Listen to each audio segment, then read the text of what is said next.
বঢ়িয়া নিয়ৰৰে পাখুৰিল কেনি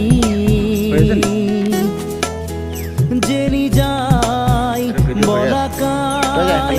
জেনি যায় বলাকাই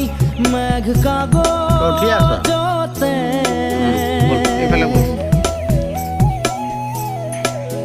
নেদেখা ৰেখা টানি নিয়ৰৰে ফুল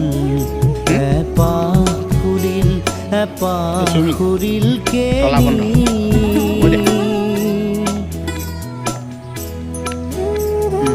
এইটো ধৰচোন 1 মিনিট হোৱালৈকে